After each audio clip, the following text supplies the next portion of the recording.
Hello everybody and welcome to my polytunnel. A couple of weeks ago Fiara asked me to come on board and support the virtual day service effort, and my contributions that are going to be in the area of gardening. Many of you will know me from, or some of you will know me from my days in Bell Camp, where I supported the garden there over 3 years since I retired. And there's nothing more I would like than to be back there with you, beside you, sort of taking you through this, because video and camera sort of is not particularly my forte, but I'm happy to share what we do here and take you through some of the things that we enjoy in gardening. So let's, without further ado, I might have just say sort of before all that, sort of I really hope you're coping with the restrictions. It's been a very difficult time for you guys, so I hope this might be of some benefit to you. I'm going to just take things sort of as I see them sort of in this tunnel. This is kind of the hub of sort of pretty much everything we do here in Mucklin.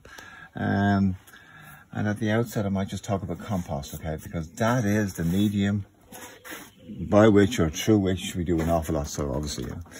So beside me here I've got 3 different kinds of compost. One is a multi-purpose compost, peat-free and organic. This one is a forest gold, where they use a certain amount of peat and a lot of decomposed bark and all that sort of stuff. And then we have the traditional kind of multi-purpose compost, which comes from Bord na Móna, which is peat-based totally. Now the dilemma in gardening now is that we need to move away from moss peat, because it's depleting the bogs, and the bogs are part of our ecosystem and we need to preserve them and protect them. So in the future it is unlikely that we'll be using peat as compost in gardening. Another dilemma sort of for gardening is plastic.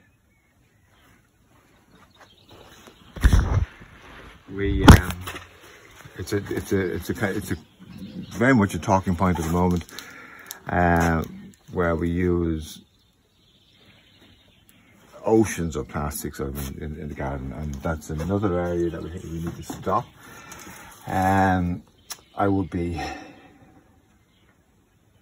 I was going to say I would be kind of ashamed to show you sort of some of the amount of plastic that I have accumulated over many years, and I sort of hope to address it. What I'm going to show you is sort of our systems, if you like, and things that we have used and found very successful over the years. But my expectation of you is that you will adapt what you might see here and use whatever you can find to get your hands on that sort of in some way approximate what I'm going to show you. We have, for instance, just bear with me a second, things like this, okay, where you might consider using old milk cartons with the corners cut off them for drainage. Maybe you might like to try an egg tray or a toilet roll, empty spool, and I will try these for you as well, and then maybe we can compare notes as we go along. But for tonight, I'm looking to show you how to hopefully have some success with sowing seeds, okay? The difficulty, the problem that we have to some extent sort of at the moment, we're now in the middle of May. The season is getting on a bit, but it's by no means too late either. We probably have some optimum conditions now, although you do have to be a little bit careful as well, because, for example, last Wednesday and Thursday, I think it was, we had a very severe frost here, which we might get more so than you guys might get in Dublin.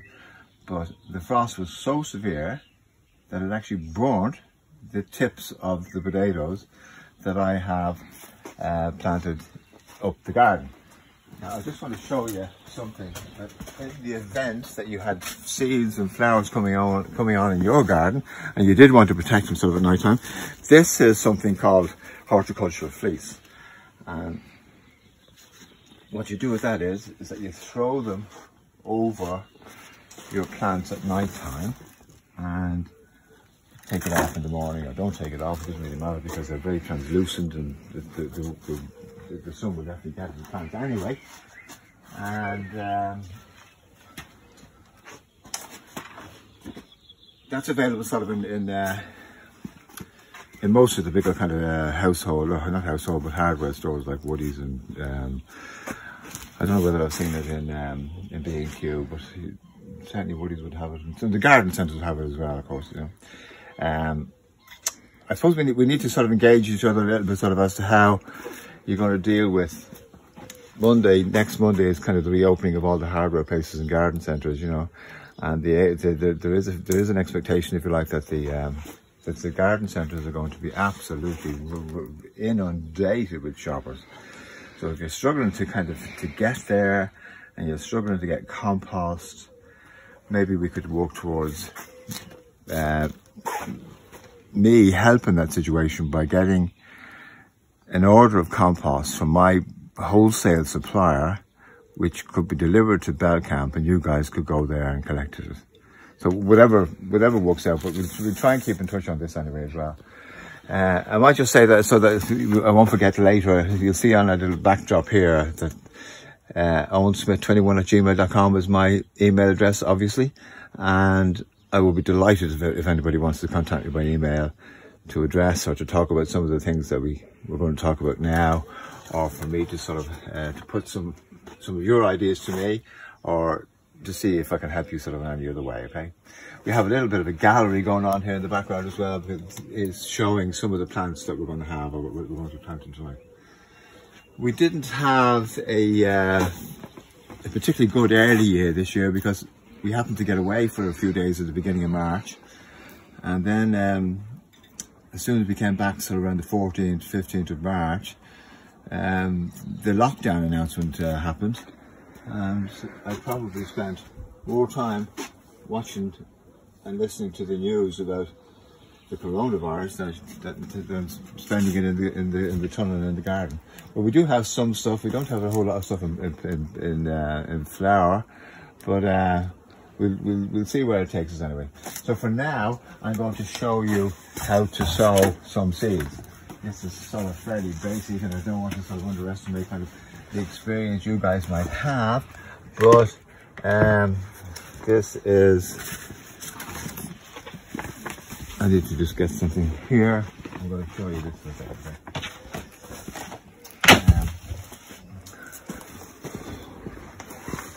I'm also very conscious sort of as I walk along here that the thrust of sort of what I'm doing and what you guys are doing is to involve our residents in the whole process as much as possible. And there's a great sort of growing interest in horticulture in terms of its therapeutic value. Inevitably sort of it has an awful lot to offer, and every one of our senses can be satisfied by being involved in the garden. Okay, so just now I have mixed a little bit of this material into the compost I'm using. Okay, so this kind of adds to the drainage in the compost, and it makes it light, and it kind of creates a nice sort of what's the word, sort of a nice sort of ambience or whatever, sort of for seeds to grow. So if you follow me sort of filling this pot here, I am not, as you will see, going to fill this to the top. I do have a little implement here, a little spoon type of thing, or a little so let's see how this goes. So we're talking about maybe getting it to there. We put that there to one side for a minute, and we'll do another one.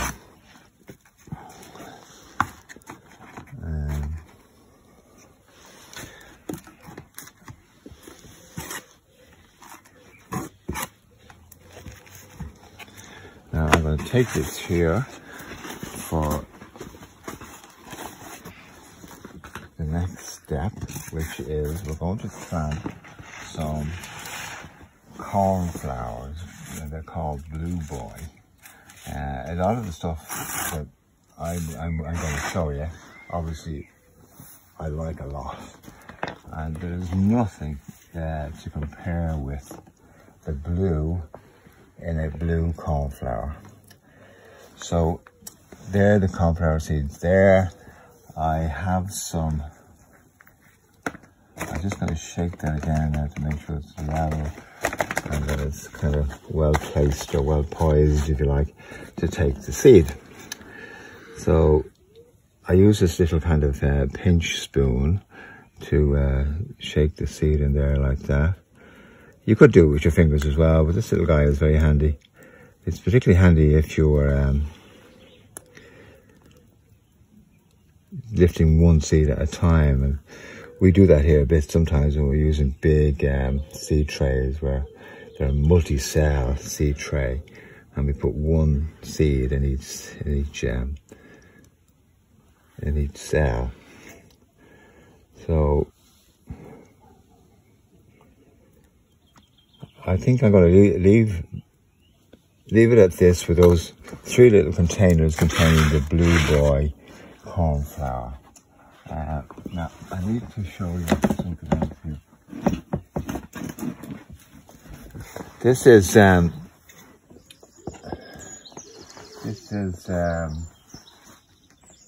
something that I like to put on top of seeds. It's a mix of vermiculite.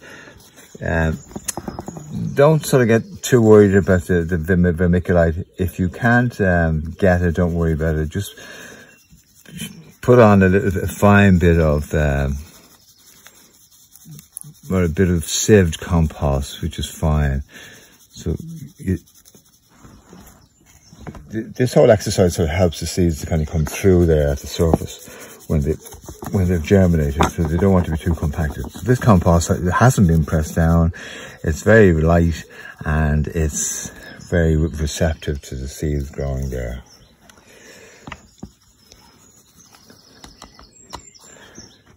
So we'll leave that at that.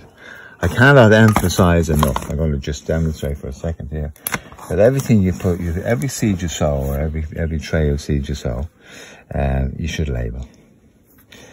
So we have cornflower and the variety, because take it from me that if you don't label, you will forget what you've sown. And you can put the date on as well, and today's date is the 17th of May. It's hard to believe that it's the 17th of May, but other years I would have possibly sown some of these on the 17th of February. Anyway, the year that's in it, we'll give it a go for what it's worth, okay? So I'm just going to put one label in. I would suggest that you label each pot, and then we have that labelled. Let's pretend that all these other guys are all full, and when they're like that, then you just sit them into a tray of water. I am not going to water these overhead with a watering can or with a nozzle on a watering can. I have yet to find a watering can that has a rose on it that doesn't spill and dribble sort of on top of the panel. So you don't want water coming on top of these guys that are going to upset the topping in the little pot. So the next seed that we're going to look at now is pumpkins. Okay. So again, we're going to go down and get this nicely sifted compost with some of that vermiculite in it, and we're going to fill it. I have used these guys for years now. Somebody gave them to me after taking up a floor somewhere, and they are really so handy to have. And you can make up your own. I mean, the lats off a wooden curtain blind can work very well as well. So you just sift just spread the compost across there. Do not be tempted to press down the compost. Leave it light, leave it sort of airy and not compacted by pressing it down. So we will go back here again, and this time we're going to plant pumpkin seeds. Bear with me, I need to find a pen or a pencil. A pen or a pencil sort of works very fine for what I'm going to show you here now, but it also works very fine as a dibber when you're doing transplants, okay? So you'll get a sense of the depth that I'm planting these.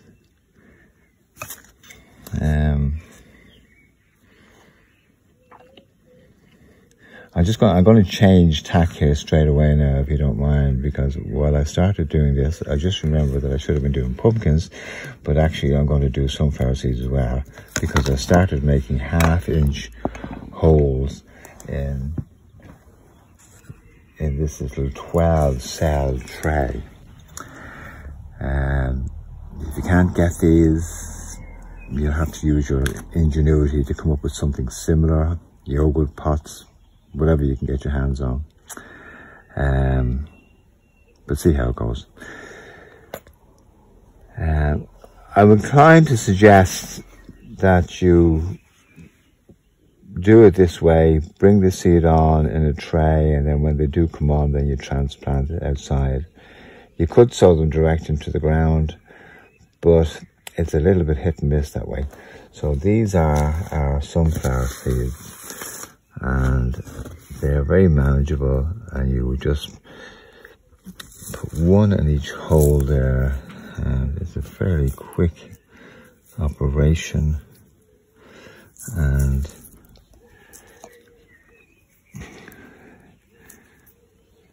so usually sunflower seeds germinate quite quickly, and there's no real bother with them. This particular one, I forget the name of it now. It's a sunflower pro cut. It's a cut flower sunflower variety, and it's actually orange, so it should be interesting to see how this comes on, huh? But everybody loves sunflowers, so that's our little tray filled there now, and I'm going to go back down now and just cover them in with some of that fine compost.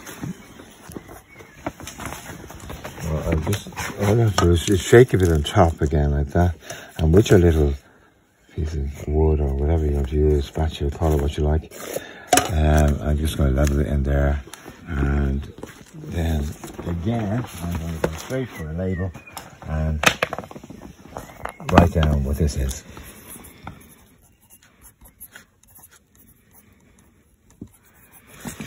And we'll just write orange, because it's a bit unusual, I suppose. And let's see how that goes. Sunflower. And again, we put the date on the back. 17th to the 5th, 20. Okay. And then we put it into the wall. Now, okay, the last one, why I had to switch things a wee bit there was because pumpkin seeds are a little bit different in the way they are sown, okay? So we get this in here, and we'll see how this goes. I don't know whether obviously you've seen me sort of coming in as I came into the tunnel that time. I'm wearing an apron, okay? I always enjoyed wearing aprons in the garden. But something we spoke about sort of a good bit when we were in bear camp. How do you protect people, particularly people sort of who are wheelchair users? How do you protect them? How do you sort of stop them from going home with a lap full of sort of compost? And the best solution that we came up with was hairdressing gowns, and particularly the ones that have two apertures in them on the side where you can put your hands through. That way the gown or the cape that you might get at the hairdressers can spread all over the wheelchair and all over the person's lap, and you can protect them that way. But it's kind of important because you don't want people covered in compost, okay? So the thing about these pumpkin seeds, because it's such a flat seed, they need to go in like that. Just put them in sideways, gently. But you'll notice that I'm not pressing them home yet because I don't want to upset the compost. I'm a bit obsessed with this, haven't I? But now we're going to have 12 in here. So if these all come on, you're going to have 12 lovely pumpkins for Halloween.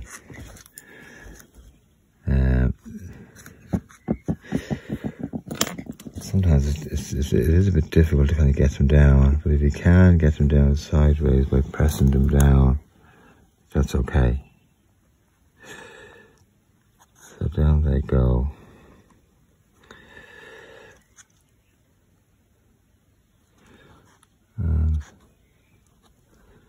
Now, they could go down a wee bit, of course, and they should be fine.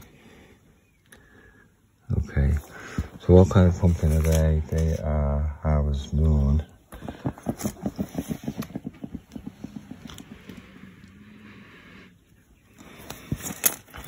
Pumpkin.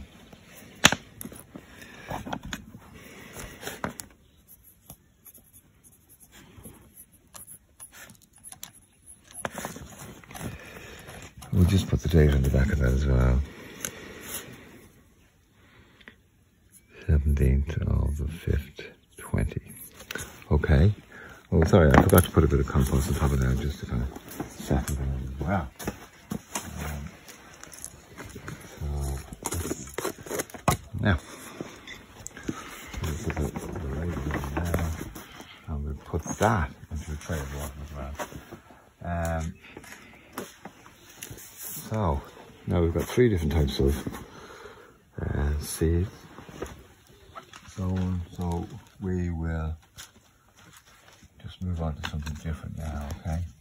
I'm going to just remove them, and I will deal with them later. Put them back into their pocket, into their packets. The inevitability sort of about buying seeds is you nearly always get more than you need, okay? So it's a good plan with seeds is just demonstrate this to you for a minute, okay? You could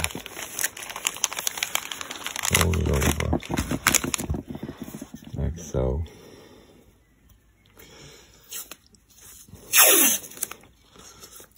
And seal the bag, seal the seed packet with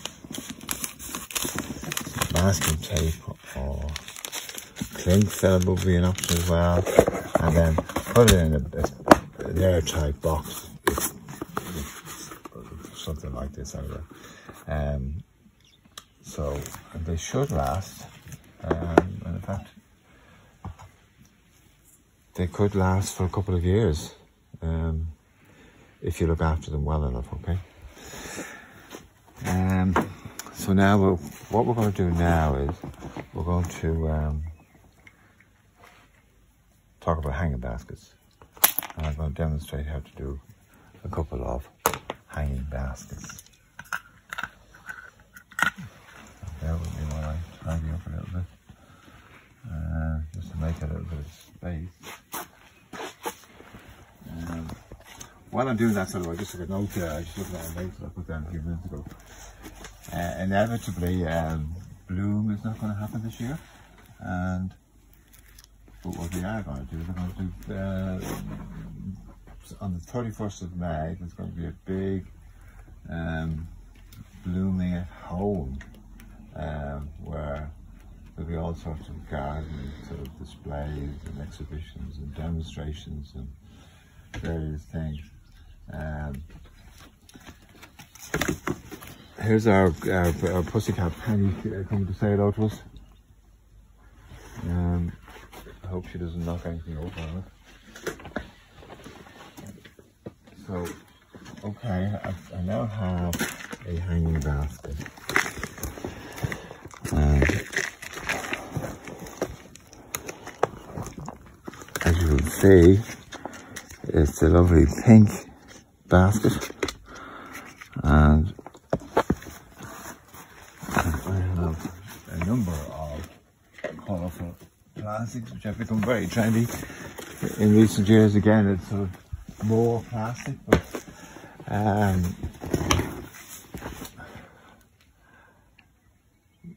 the thing about plastic is that these are really cheap and cheerful now. If you're not careful with these, they can break quite easily. But the fact that sort of plastic is reusable,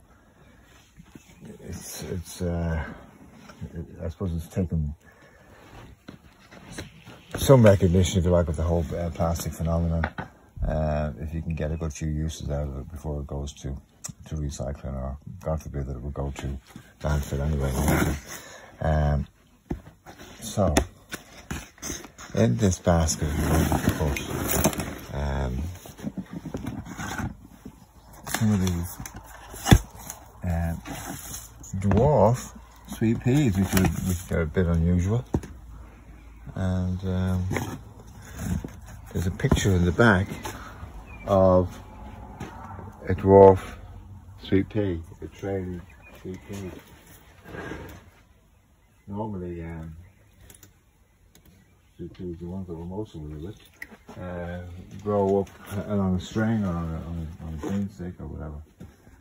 So these ones are for hanging baskets. So we're really looking forward to how these turn out. If you find yourself with a pot like this or anything that you're going to use, sometimes they're not too easy to kind of get out. But if you just give it a little tap against something like that, the guy should come out for you then. Okay. Now these are well ready to be transplanted on. It's a great root system on that now, but just sort of pry them apart a small bit. Don't kind of go overboard with it. And when it's like that, then you can come up to your basket and put it in like that. Let me put another one in too. We'll just get these guys out if I can.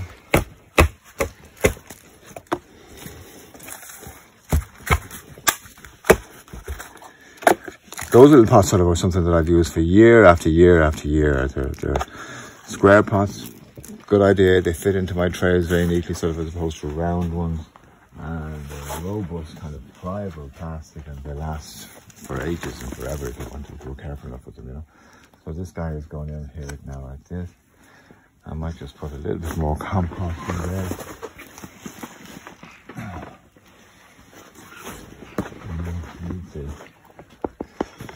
Just to build that up a wee bit, okay? So now you'll notice that I'm putting these in fairly symmetrically, sort of three, because I want to leave space to put something between them as well. So what I'm going to put between them is Livingstone daisies.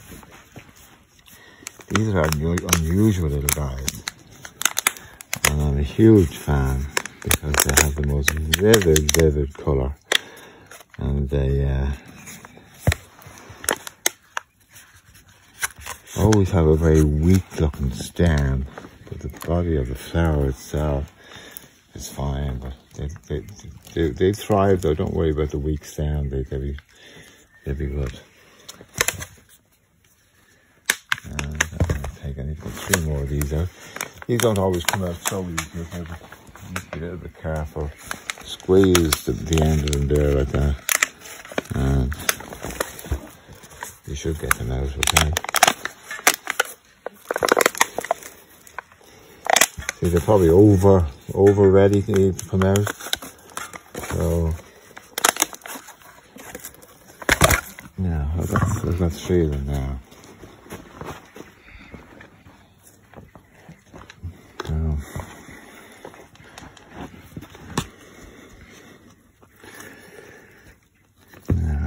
Yeah, that's beginning to look nice as well.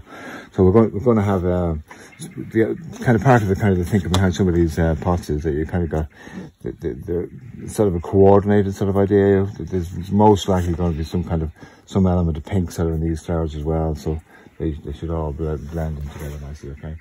So the dilemma I have a little bit now is what am I going to put in the middle, because there should really be a centerpiece as well, sort of in this basket. So I got a chance my arm a bit with some of these marigolds that I bought in the local super value shop last week, so that I got something in flower to show you. And I'm going to put them in the middle. They're kind of a dwarf type of marigold. So I'm gonna just chance putting 2 in, okay? Some people just pack their baskets sort of quite a bit, you know. You don't have to sort of overpack them, because when they kind of start growing, they'll be quite they'll fill out an awful lot more. And what do you think of that? The thing about baskets is inevitably you're going to have to water them, which I'm going to do here now. And the basket is one situation where I'm going to use a hose like this guy to water it in, okay? I'm not going to overdo it. I suppose a good bit gone in there now, because they'll soak up a little bit as well. And then when it's growing and doing well, you will probably need to give it some concentrated tomato feed. Always read the label, because you don't want to overdo it. You can buy an organic version of that as well if you want to, and that should be fine. My cameraman, who is my son Benedict, by the way, has just reminded me that we're now over 30 minutes talking on this one. Would you believe it? I don't know how much longer you want to listen to me, but we might just do something, and then I'll come back to you another day, if that's okay. But I'm going to do something here now with this rather nice looking structure here,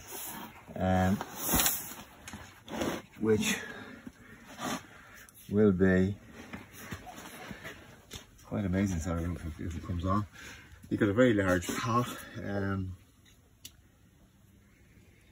Pots work very well in so many situations.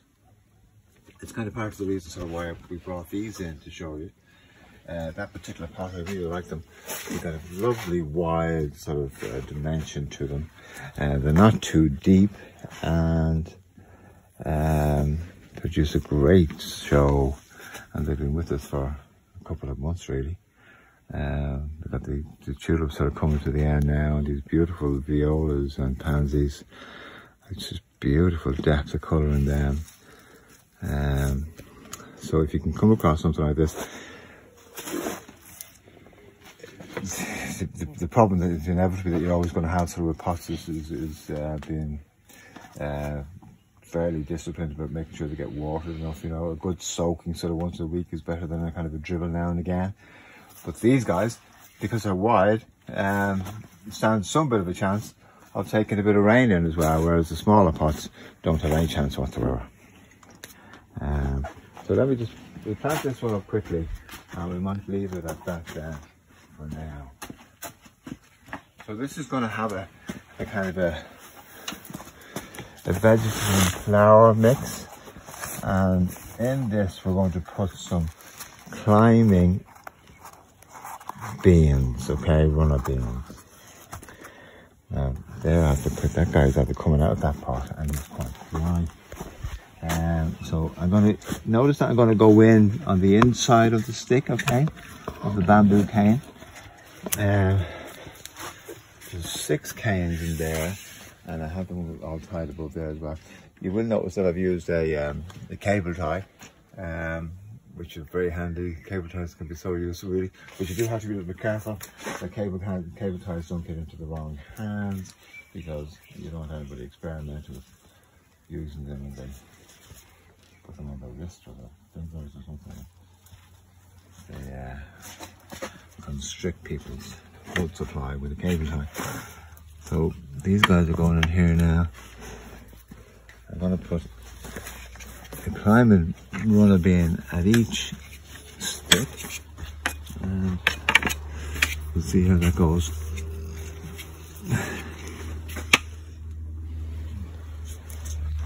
This is the Forest Gold compost that I showed you earlier in the bag. I do like it. It's a lovely texture. It's nice to sort of feel as well. You can sort of decide for yourself if you read the small print on the compost bags. It would recommend that you use gloves. I mean, I've been gardening for so many years. Very seldom use gloves, particularly with this kind of work. Inevitably, you're going to go in after when you're finished and give them a good washing. But we'll see how that goes. Right.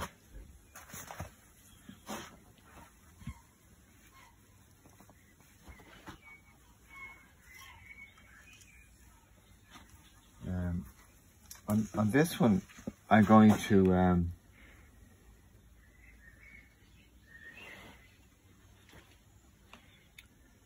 put some dwarf runner beans around the sides, okay? Not too many.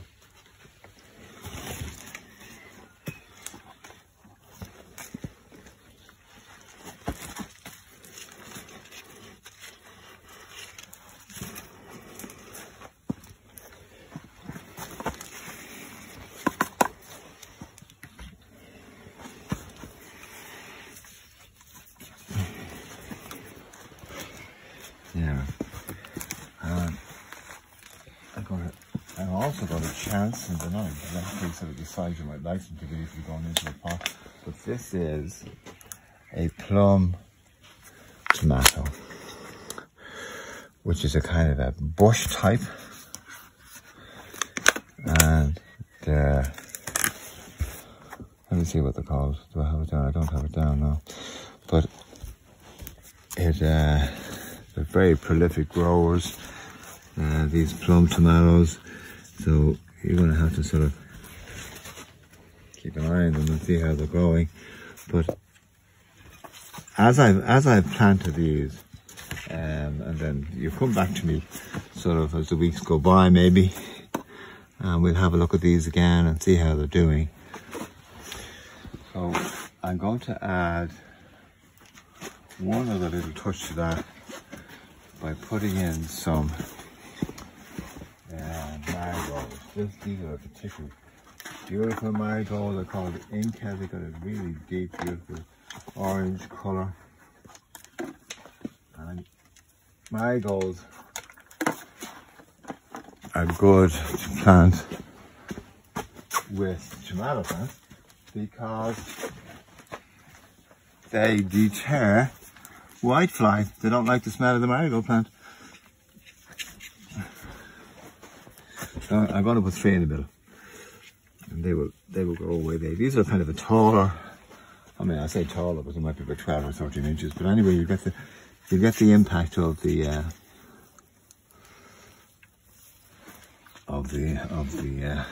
marigold there as well.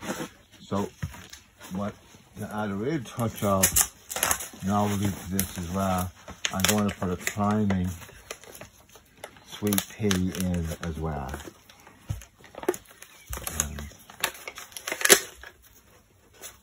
Which is very interesting to see how these go. See how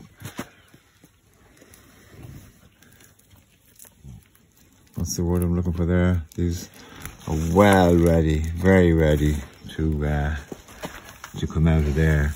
So I'm going to put them in randomly, sort of anywhere, and see how they come. I'm not going to overdo it. I'm just going to put 3 of them in. But you put them in, and they will be lovely.